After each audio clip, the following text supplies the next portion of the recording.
안녕하세요. 저는 이혼 4년 차에 접어드는 30대 여자입니다. 20대 늦지 않은 나이에 결혼해 너무도 많은 일이 있었고 결국 이혼까지 하게 되었습니다.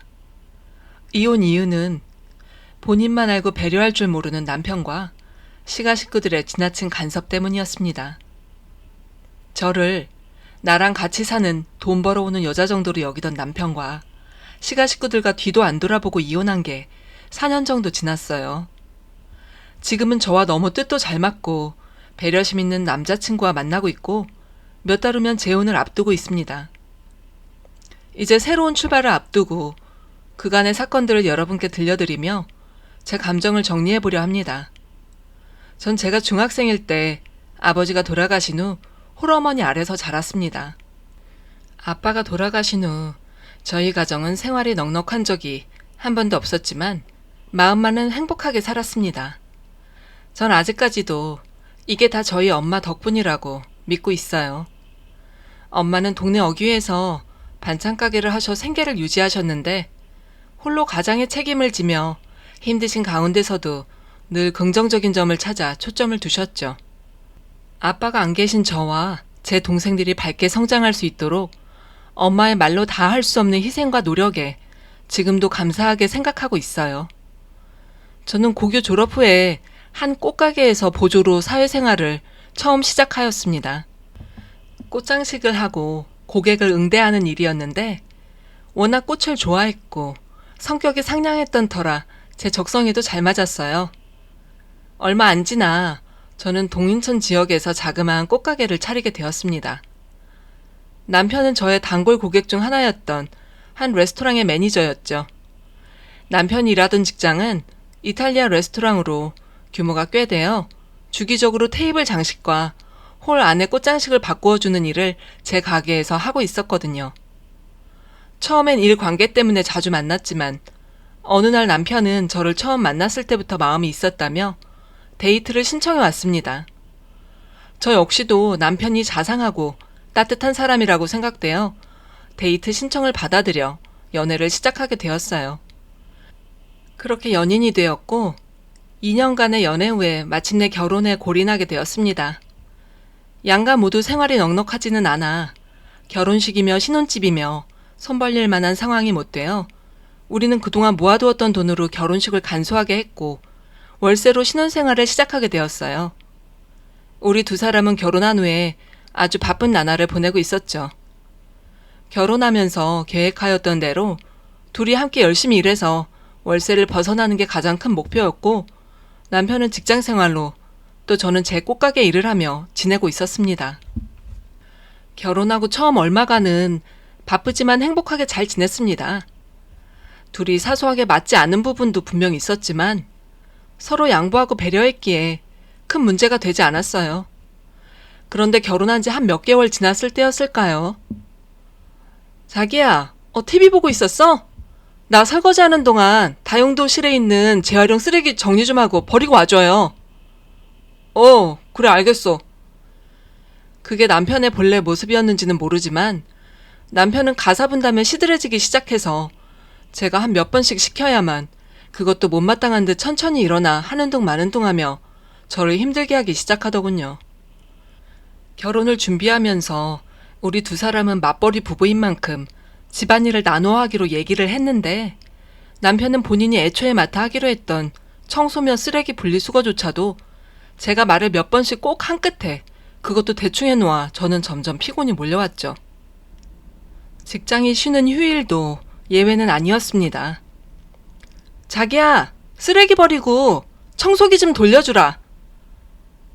난 하루 종일 밀린 부엌 정리며 바쁜데 자기 지금 3시간째 소파에 누워서 TV만 보는 거야? 참, 잔소리 좀 그만해. 모처럼 쉬고 있는데, 짜증나. 한편 저는 결혼한 후에 일복이 터졌는지 제가 전부터 운영하던 꽃가게는 오랜 단골들이 계속해서 찾아주었고 기존 고객들로부터 높은 평가를 받아 입소문이 나면서 더 큰 가게를 얻어 이전도 하였죠. 저는 하루빨리 월세살이를 벗어나 더 나은 생활을 하고자 하는 마음이 간절하였고 목표를 이루기 위해 정말 악착같이 일했습니다. 한편 열심히 악착같이 일한 만큼 집에 오면 말도 못하는 피곤이 몰려왔고 남편이 이렇게도 배려가 없어 집안일을 잘 해놓지를 않아 제가 퇴근한 다음 뒤치다꺼리를 하려니 남편과 다투는 일이 잦아졌습니다. 하루는 한참 일하는 중에 시어머니께서 전화를 하셨더군요. 얘야, 나다. 너 민기를 남편으로 생각을 하기는 하는 거냐? 시어머님은 제가 전화를 받자마자 다짜고짜 앞뒤 설명도 없이 저를 몰아붙이고 있었습니다. 네? 어머님, 그게 무슨 말씀이세요? 갑자기. 시침이 떼고 있네. 참, 몰라서 물어. 어제 우리 민기 우리 집 왔었다. 내가 상 차려주니 오랜만에 밥 같은 밥 먹는다면서 그리 걸신 들린 듯 맛있게 먹더구나. 넌 도대체 뭐 하는 애니? 우리 민기한테 맨날 그놈의 가사 분담 타령이나 하면서 밥도 제대로 안 해준다면서. 네? 그이가 그래요? 그건 오해세요, 어머님. 제가 일하느라 바빠서 식사를 정성껏 차릴 여유는 안 되지만 저 나름대로 영양 생각하면서 간단하게라도 해서 우리 두 사람 건강을 위해 챙겨 먹고 있는걸요. 얘가 왜 이렇게 말귀를 못 알아먹어? 시애미가 말하면 네 대답만 하고 고치면 되는 거야. 그렇게 토달지 말고. 너희들이 남이냐? 너는 뭘 그리 힘들다고 꼭 집안일도 네 일 내 일 나누어서 남편한테 시키고 그러니. 내가 우리 아들을 잘 아는데 얼마나 피곤하고 생각할 게 많으면 그렇게 무기력해서 그러나 싶다. 원래 그런 아이가 아니었는데 말이다. 네가 남편 위에 기 세워주고 해봐라. 지가 알아서 하지 말라 해도 집안일 도와주래야. 그런 일로 우리 민기한테 더 이상 스트레스 주지 마. 알겠지? 보이는 대로 시간 되고 기운 남는 사람이 먼저 하면 되는 거지. 네 몸 하나 편하자고 남편 부려먹으면 네 남편 밖에 나가서도 똑같은 대우 받는다는 걸 잊지 마라. 저희 둘 사이의 일을 시시콜콜 시가에 말하고 다닌 남편도 남편이지만 시어머니 역시도 맞벌이 하면서 남편이 안 하고 버티니 어쩔 수 없이 집안일도 남편보다 훨씬 많이 하고 있는 제 노고는 안중에도 없었죠. 저는 이때까지만 해도 신중하게 결정하고 시작한 결혼 생활이니만큼 이혼을 생각하진 않았습니다. 다 커서 만난 우리가 서로 의견 차이가 있는 건 당연해. 서로 맞춰가며 살도록 노력해보자 라고 생각했었거든요. 그러나 날이 갈수록 서로 맞춰가는 노력은 저만 하는 것 같았고 남편은 본인 생각만 중요하고 배려가 없는 사람이더군요. 언젠가인가부터 남편은 직장에서 받는 불만을 자주 표시하기 시작했습니다. 결혼 전에는 진중하고 침착해 믿음직하다고 느꼈던 남편의 성격이 사실은 부정적이고 매사에 불평불만이 많은 사람이었다는 것을 알게 된 것도 이때쯤이었어요. 아이, 이 일도 더 이상 못 해먹겠어. 왜 그래? 자기 오늘 무슨 일 있었어?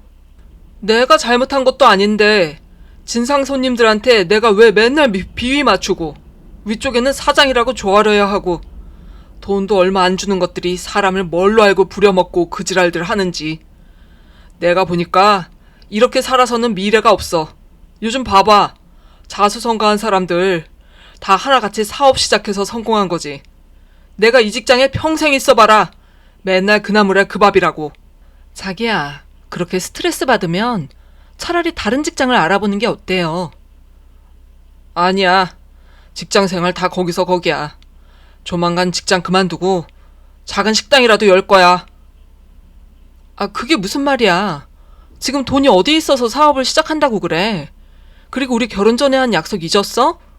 돈 모이면 월세부터 벗어나는 게 먼저지. 그날은 제가 그렇게 대화를 마무리하고 말았죠.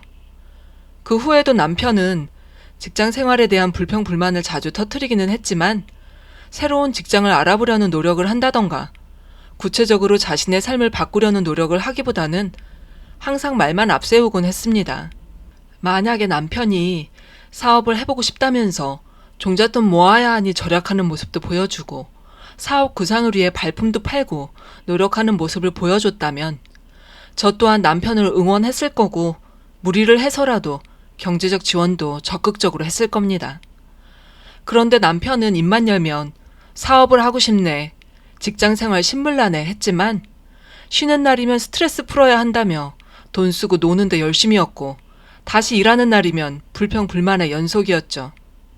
사업이라는 것이 부지런하고 철두철미하게 계획하고 실행해야 하는 것인데 말로만 무엇인가를 하는 남편에게 거듭 실망해왔고 신뢰를 잃게 되었습니다. 한편 저는 꽃사업이 조금씩 커지는 것을 보며 전국 꽃배달 서비스를 시작하게 되었고 어느 시점이 지나며 매출이 이전과는 비교도 안 되게 커지기 시작하더군요. 저는 전에는 직원 1명과 함께 일하다가 이제는 밀려드는 꽃장식 주문을 처리해줄 직원을 2명이나 더 고용하였죠. 그럼에도 정말이지 몸이 2개라도 모자랄 정도로 바쁘게 일했습니다. 몸은 피곤하였지만 달달이 늘어가는 통장 잔액을 보며 월세집에서 벗어나 이사를 가면 그동안 미루어왔던 임신도 하여 안정되게 지낼 꿈에 부풀어 있었어요. 그렇게 지내던 어느 날이었어요. 퇴근하고 집에 도착하니 그날 마침 쉬는 날이었던 남편이 못 보던 골프채를 거실에서 만지고 있었어요. 자기야, 이게 다 뭐야? 몰라서 물어? 골프채. 이렇게 일해서 스트레스 받으면서는 나도 더 이상 못 살겠어서 운동 시작하려고 알아보니까 골프가 가장 낫겠더라고. 남편의 소비 성향은 원래도 절약하고 아끼는 스타일은 아니었어요.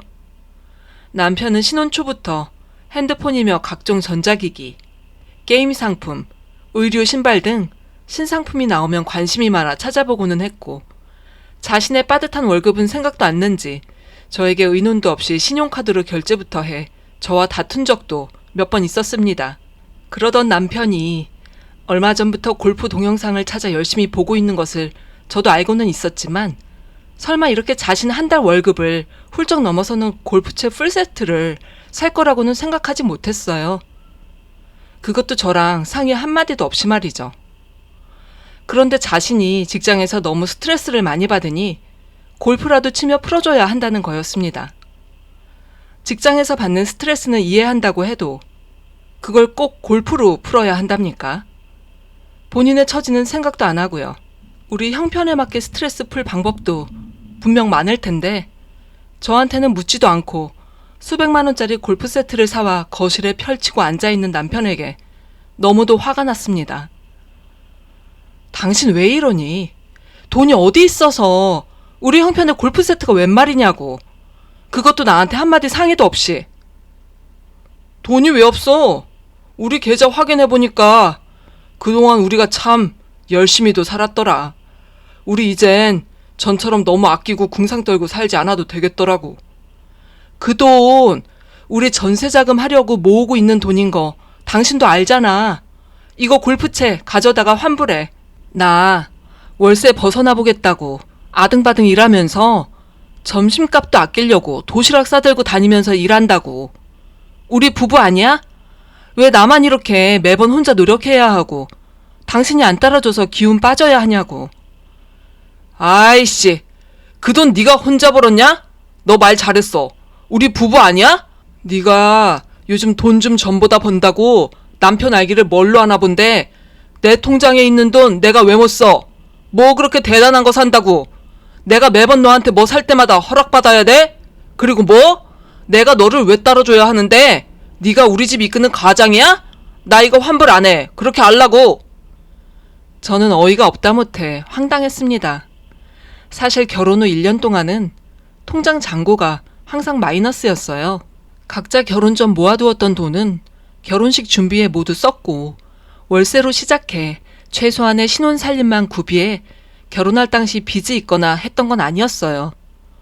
하지만 그때까지만 해도 저나 남편이나 벌이가 뻔해 월세 내고 생활비 하면 수중에 돈 남는 건 하나도 없었죠. 그러다가 제 사업이 커지기 시작하는 시점부터 통장 잔고가 확연히 쌓이기 시작했습니다. 저는 주문이 밀려있는 날에는 늦게까지 남아 밤낮으로 일을 했고 도시락까지 싸들고 다니며 조금이라도 빨리 월세집에서 벗어날 생각을 하고 있었는데 남편이라는 인간은 통장에 돈 있는 꼴을 못 보고 본인 원하는 건 앞뒤 재지도 않고 사재끼니 너무 기운 빠지고 화가 났어요. 제가 이혼을 생각하기 시작한 건 이때부터였습니다. 저는 친정엄마를 닮아 정말 열심히 사는 것이 습관이 된 사람이었는데 남편의 무분별한 씀씀이 때문에 제가 이 사람과 열심히 살아봤자 밑빠진 독에 물 붓기가 될 것이 뻔해 보였어요. 여태 살아온 날보다 앞으로 살아갈 날이 많은데 남은 인생을 이렇게 생각도 없고 배려도 없는 이기적인 사람과 함께 하고 싶지 않았습니다. 그러나 신중하게 결정하고 한 결혼이었고 결혼해서 누구보다 행복하게 살고 싶었었기에 며칠을 곱씹으며 이혼하는 게 맞는 건지 고민했죠. 요즘 뭐 이혼이 흉볼거리도 안 되지만 자식들 잘 되기만을 바라며 평생을 살아오신 친정엄마를 생각하면 너무도 마음이 아파왔거든요. 엄마는 아직도 반찬 가게를 운영하시느라 바쁘셔서 자주 만나지는 못했지만 전화로 항상 남편의 안부를 물으셨고 맞벌이하는 딸 부부를 위해 손수 만드신 반찬을 보내주시곤 했어요. 저는 그동안 엄마께 걱정 끼쳐드릴까 생각돼 남편과의 악화된 관계를 한 번도 말씀드린 적이 없어 엄마는 아무것도 모르시니 이 사실을 알게 되면 얼마나 충격받으실까 생각이 들기도 했습니다. 그래도 이런 인간과 평생을 같이 살 수는 없기에 며칠을 고민 끝에 이혼하기로 결심했습니다. 또한 저의 사업이 막 번창하는 시점에서 이혼 시기를 늦추면 늦출수록 재산 분할에서 제가 불리할 거라 예상하기도 했죠. 이렇게 저의 태도가 변해 서로 냉랭하게 지내고 있었는데 하루는 제가 퇴근하고 집에 갔는데 남편이 있더군요. 남편이 일하는 레스토랑의 운영시간 때문에 남편은 보통 저보다 퇴근을 늦게 하는데 제가 퇴근하는 시간에 거실에 앉아 있다가 현관문을 열고 들어가는 저와 눈이 마주쳤죠. 시어머니까지 와 계셨는지 안쪽에서 나오셨습니다. 왔니? 왜 이렇게 늦게 다녀? 일찍 좀 다녀라. 마치 그 말투는 제가 어디 놀러 나갔다 늦게라도 들어왔다는 듯 나무라는 말투여서 어이가 없었지만 저는 이미 남편과 이혼할 거라 마음먹으느라 화도 나지 않았어요. 오셨어요? 제가 어머님께 인사를 드리고 남편을 쳐다보니 남편이 말했어요. 나 얼마 전에 일 그만뒀어. 남편은 우리가 정상적인 부부였다라면 폭탄 선언일 수도 있는 이 말을 아무렇지도 않은 듯이 하더군요. 게다가 말하는 걸 들어보니 일 그만둔 지도 이미 꽤 되었는데 저한텐 일부러 말도 안 하고 있었나 봅니다. 응, 그래? 저는 이미 남편에 대한 모든 기대며 마음을 접은지라 이혼하겠다 마음먹은 나의 결정이 옳았었구나 생각이 들어 실소가 나왔습니다. 제가 일상 대화인 양 대답했더니 남편은 놀라더군요. 웬일이야? 오늘은 왜 화 안 내냐? 아이고, 네가 평소에 얼마나 민기가 무슨 말만 하면 걸핏하면 아들한테 하듯 화내고 함부로 했으면 오늘은 화 안 내냐고 물어보니 내가 기가 막혀서. 하여튼 민기가 얘기한 것처럼 직장 그만뒀단다. 얘가 또 계획이 분명해서 파스타 레스토랑 열겠다고 송도에 목까지 미리 다 받았다고 해서 오늘 나랑 보고 왔다. 너 그렇게 우리 민기한테 돈도 없으면서 사업은 무슨 놈의 사업이냐고 기를 죽였다면서? 오죽하면 얘가 받은 자리 있다면서 나보고 같이 가달라 그러겠니? 네가 해야 할 일 나 몰라라 하고 시애미가 꼭 하게 해야겠니? 하여튼 민기가 그동안 레스토랑에서 오래 매니저로 일하면서 쌓인 경험이 있어서 그런지 목을 정말 잘 보더구나. 대박날 자리인 거 있지? 그러니까 너 그렇게 우리 아들한테 함부로 하지 말어. 우리 민기가 앞으로 백종원 능가하는 요식업계 대가가 될 수도 있는데 그렇게 되면 얘가 만날 타박하고 무시하는 너를 그냥 봐주겠냐고. 그때 가서 비굴하게 그동안 미안했네 하면서 후회하지 말고, 그리고 너 요즘 돈 좀 만진다고 남편한테 통장에 있는 돈 건들지 말라고 했다면서? 내가 그 말 듣는데 기가 차서 원. 그게 네 돈이냐고. 부부가 함께 벌어서 이 자리까지 오게 된 건데 너는 그렇게 너 혼자서 그 돈 다 모은 거 민기가 손대는 것처럼 말을 하니? 오늘 내가 그 말 하려고 왔다. 그 돈 빼서 사업한다고 하니 그렇게 하게 둬. 또 드세게 왈가왈부하면서 남편 기 죽이지 말고. 네가 남편한테 이런 식으로 하면 잘 될 일도 안 돼. 내조를 잘해도 모자랄 판에 얘가 혼자 잘 살자고 이러는 거냐고. 어이, 아들 마음 알아주는 건 엄마뿐이네. 마치 본인이 벌써 파스타 레스토랑을 열어서 대단한 성공이라도 한 듯이 전에 없이 호탕하게 웃는 남편을 보며 제가 말했어요. 어머님, 이 사람한테 앞뒤 맥락 없이 가운데 말만 잘못 들으셨나 봐요. 결혼할 때부터 돈 모으면 가장 먼저 월세부터 벗어나자 둘이 약속했었던 거고요. 그런데 남편이 약속을 어기고 전세 자금 통장에 있는 돈을 사업하는 데 쓴다 하길래 저는 반대한 거예요. 그리고 부부가 함께 번 돈 남편 기죽이지 말고 쓰게 두라고 하셨는데 저만 혼자 절약한다며 노력하는 건 신경도 안 쓰고 저희는 원하는 거 통장 잔액은 계산 안 하고 마음껏 다 샀고요. 그럼에도 불구하고 통장 잔고는 어떻게 그렇게 쌓이게 되었는지는 이거 보시면 아실 거예요. 저는 거실 한편에 있던 꼼꼼하게 정리한 가계부를 가져다 내밀었습니다. 자취 시절부터 돈을 절약하기 위해 가계부를 쓰는 게 습관이었는데 그 습관이 이럴 때 유용하게 쓰일 줄은 정말 몰랐었죠. 가계부에는 남편의 월급과 제가 벌어 남편 월급의 3배 이상이 넘는 돈을 달달이 입금한 내역이 있었고 절약이라고는 모르고 앞뒤 계산 없이 본인 필요한 것을 내키는 대로 질러댄 남편의 지출 내역도 모두 적혀 있었습니다. 한눈에 봐도 남편의 매달 지출이 월급을 훨씬 넘어서는 상황이었죠. 그런데 시어머님은 그것보다는 제가 꽃가게에서 벌어 매달 입금하는 돈에 관심이 더 많은 듯 했습니다. 예, 세상에, 너 꽃가게가 이렇게나 잘 되고 있었니? 아, 난 그것도 모르고. 민기야, 넌 전부터 이거 알고 있었던 거지? 얘야, 민기가 안 그래도 모아둔 돈으로는 사업 시작하는 거 어림도 없다고 하면서 돈 빌릴 데 어디 있나 나보고 물어보던데 너 벌이가 이렇게 확실하면 나도 돈 빌릴 데는 많아. 내가 일단 빌려서 민기 사업에 보태고 네가 매달 벌어 갚으면 간단하구나. 너무 잘 됐네. 이 집 사람들은 끝까지 정신을 못 차리고 김칫국을 마시더군요. 아니요. 저는 그 계획에서 빼주시고 두 분이 나머진 알아서 하세요. 저는 이혼하겠습니다.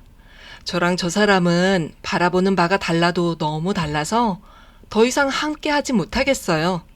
아니, 하지 않으려고요. 결혼 후에 저는 최선을 다해 살아왔지만 물새는 바가지에 깨진 구멍은 그대로 둔 채 물만 계속 붓는 격이라 너무 많이 지쳤어요.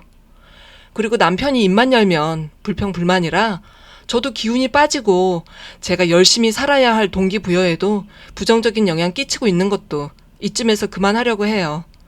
그런 점들 다 모른 척 일관하고 매번 남편 기 살려주라면서 무리한 요구를 해오신 어머님께도 실망이 크고요. 예? 왜 그래? 이혼이라니. 말도 안 돼. 우리가 남이니? 다 너희 둘 생각해서 잘 되길 바라는 마음에서 한 말을 가지고 그렇게 받아들이면 어떻게 해? 아니요.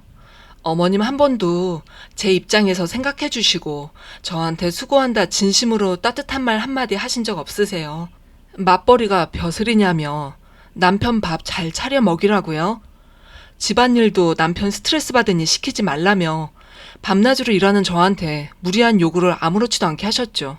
왜 이래? 당신 이렇게 나오면 내가 뭐 사업 안 할 거라고 굽히고 들어갈 줄 알았나 본데. 어림없어. 나 한다면 하는 사람이야. 아우, 민기, 넌 가만히 있어봐. 얘야, 내가 그동안 미안했다. 내가 이렇게 잘못했다고 하잖아. 한 번만 모른 척 넘어가다오. 내가 우리 민기 목까지 전부 이렇게 사과할게. 다시는 너한테 스트레스 주지 않을게. 시어머님은 제 사업의 규모를 대략 알게 되니 저를 꼭 잡고 싶었는지 제 마음을 돌려보려 뒤늦게 무릎까지 꿇고 제 바지가랑이를 잡으셨지만 제 결심은 확고했죠. 당신 한다면 한다고요? 나도 한다면 하는 사람이에요. 하루 이틀 새에 이혼하겠다 마음 먹은 거 아니고 깊이 고민한 문제예요. 이혼할 거예요. 저는 그날로 전부터 이혼을 계획하며 조금씩 챙겨두었던 짐을 가지고 집을 나와 친정 엄마께 갔고요. 저희 엄마는 처음엔 갑자기 찾아온 저를 보시고는 깜짝 놀라셨어요. 그리고는 그리 쉽게 이혼은 안 된다며 다시 집으로 들어가라고 저를 설득시키려 하셨어요. 그러나 제가 그동안 남편 그리고 시모 때문에 제 삶이 얼마나 고통이었고 엉망이 되었는지 모두 말씀드리자 그런 인간들과 어떻게 평생 함께 가겠냐고 이렇게 고민하고 마음먹은 거 이혼하는 걸로 하고 마음을 추스르자며 안타까워 하셨습니다. 네, 이것들. 우리 딸 마음 그렇게 아프게 하고 생각 같아선 쫓아가 기싸대기라도 후려쳐야 속이 시원하겠건만. 엄마, 그럴 가치도 없어. 과거에 얽매여서 그 인간들 생각 곱씹는 것도 시간 낭비야. 이제 그 사람들한테서 벗어나서 나답게 삶을 살고 싶어요. 열심히 살면 그만큼 상이 있는 그런 삶이요. 이렇게 해서 저는 얼마 후에 법적인 이혼 절차가 모두 끝나고 전 남편과는 한참 동안 볼 일이 없었습니다. 이혼하면서 재산 분할 면에서 제가 손해를 보기는 하였지만 이혼 후에 제 사업이 더 번창하고 있었기 때문에 그나마 빨리 이혼하여 손해를 조금이라도 막은 것을 다행으로 여겼어요. 저는 이혼 후에 한동안은 사업에만 집중했어요. 결혼 생활 동안 겪었던 떠올리고 싶지 않은 기억들을 빨리 잊고 싶어서였는데 이유야 어떻든 제가 그렇게 열심히 일하니 사업은 저의 노력을 알아주는 듯 성장했어요. 이혼 후 2년 정도 후에는 제 꽃사업이 서울로 이전하게 되면서 집도 이사하게 되었습니다. 저는 역삼역 근처에서 새로 꽃가게를 열고 본격적으로 강남대로변에 있는 호텔, 웨딩홀, 기업들과 계약을 맺어 전속적으로 꽃을 공급하기 시작했고 전국 꽃배달 서비스의 규모도 더 커지고 있었습니다. 그러던 중에 저는 친구의 소개로 한 남자분과 만나게 되었고 교제를 시작하게 되었습니다. 그 사람 역시도 저와 같이 결혼에 실패한 경험이 있던지라 우리 두 사람은 조심스레 만남을 이어가게 되었어요. 특히나 저는 저도 모르게 그 사람이 전 남편이 가지고 있었던 나쁜 특성들이 있는지 살펴보고 있는 저 자신을 발견하곤 놀라곤 하였습니다. 그런데요, 천생연분이라는 건 진짜 있긴 있나 봅니다. 그 사람 역시도 전부인과 성향이 너무도 달라 긴 갈등 끝에 결국은 이혼하게 되었다고 하였는데 저와는 여러모로 너무도 잘 맞아 현재까지 인연이 이어졌고 결혼도 약속하게 되었어요. 들려오는 소문에 전 남편은 빚을 크게 끌어다 시작한 파스타 레스토랑이 쫄딱 망하여 권리금도 받지 못하고 문을 닫았다고 해요. 거기까지 소식을 들어 알고 있었는데 전 남편도 제 소식을 들어 서울로 이사 온 것까지 알고 있었는지 하루는 제 가게에 아침 일찍 출근하여 그날 일 시작할 준비를 하고 있는데 찾아왔더군요. 마마보이인 것은 여전해서 차마 혼자는 못 오겠었던 건지 시모까지 대동하고 왔어요. 정혜야, 오랜만이야. 가게 출입문을 열고 들어와서는 서 있는 저를 발견하고 말한 첫 마디였어요. 사업에 실패하고 그동안 폐인같이 살았는지 전 남편은 행색이 남루하기 짝이 없었습니다. 뒤따라 들어오는 시모도 별반 차이는 없었고요. 여기까지 찾아와서 뭐 하는 거야? 정혜야, 그렇게 모질게 하지 말고 민기 얘기 좀 들어봐. 너 성공했다고 소문은 들었는데 진짜였구나. 미안해. 내가 다 잘못했어. 한 번만 용서해줘. 그땐 내가 너무 생각도 짧고 어리석었어. 이거 업무 방해야. 지금 당장 나가지 않으면 경찰에 신고할 거야. 당장 나가. 저는 이제 좀 있으면 직원들이며 손님들도 들어올 시간인데 다른 사람 눈에 띄기 전에 이 인간들을 얼른 내보내고 싶었어요. 얘야, 내가 여기서 무릎이라도 또 꿇어야 네가 우리를 다시 받아주겠니? 아니요. 다시 받아줄 일 절대 없을 거니까 그만하고 가주세요. 경찰 부르기 전에. 우리가 한참 실랑이를 벌이고 있는데 누군가 들어오길래 보니 제 현재 남자친구였죠. 남자친구는 제 가게 근처에서 벤처기업을 운영하고 있어 가끔씩 지나가는 길에 절 보고 싶다며 들르곤 했는데 그날도 그랬던 거죠. 정혜씨, 무슨 일이에요? 누구신데 아침부터 남의 가게에서 멋들 하시는 겁니까? 대기야말로 당신이 뭔데 남의 일에 참견이에요? 저랑 결혼할 남자친구예요. 아셨어요? 얼른 가시라고요. 궁색한 차림이 역력한 전 남편과 시모는 무슨 말인가 더 화려하다. 말끔한 정장 차림을 한 제 남자친구를 재빨리 위아래로 살펴보더니 제가 결혼할 거라는 이야기에 대단히 실망한 듯 보였어요. 민기야, 그만하고 가자. 영양가 없는 행동, 그만하고 어서 나가자고. 처음 들어왔을 땐 무릎도 꿇겠다더니만 이젠 일 없다는 듯 인사도 없이 돌아나가는 전 남편과 시모의 뒷모습을 보며 전 저도 모르게 말없이 고개를 가로저으며 한숨을 쉬고 있었어요. 그러나 마음속으로는 몇 년 전 뒤도 안 돌아보고 이혼한 나의 결정이 옳은 결정이었구나 싶어 가슴을 쓸어내렸습니다. 정혜씨, 괜찮아요? 이제 무슨 일 있으면 망설이지 말고 경찰 바로 불러요. 나한테도 전화하고요. 근처니까 금방 올 수 있어요. 남자친구는 저를 걱정해주며 다독여 주었습니다. 이 사건 이후 전 남편이었던 인간과 시모는 다시는 제 앞에 얼씬도 안 하고 있습니다. 덕분에 저는 제 사업과 결혼 준비에만 집중을 하고 있고요. 이렇게 끝까지 저를 돈 끌어오는 수단으로 여겨 뻔뻔하게 굴던 전 씨가와의 인연은 깔끔히 정리가 되었습니다. 제 사연을 듣고 계신 분들 중에 혹시라도 저랑 비슷한 상황에 계신 분들 있으실까요? 만약에 있으시다면 저는 한 번의 결혼 실패에 초점을 맞추어 자신을 자책하지 마시라고 말씀드리고 싶어요. 그 결정을 할 수밖에 없었던 여러분들 본인의 의사를 스스로 존중해 주세요. 어느 상황에 있던 자신을 진정으로 이해하고 사랑해 주어야 나를 또 사랑하는 또 다른 인연도 만날 수 있으니까요. 또 그렇게 새롭게 다가오는 인연도 자신과 상대에 대한 의심과 두려움에 가득 차 밀어내지도 마시라고 말하고 싶네요. 지나친 두려움은 인생에 몇 번 오지 않을 기회를 놓치게 할 수 있으니까요. 저희 긴 사연 들어주신 모든 분들 행복 가득한 하루 그리고 한 주 되시길 바랍니다. 감사합니다. 오늘 당신의 하루의 감동과 재미를 선사합니다. 사연시네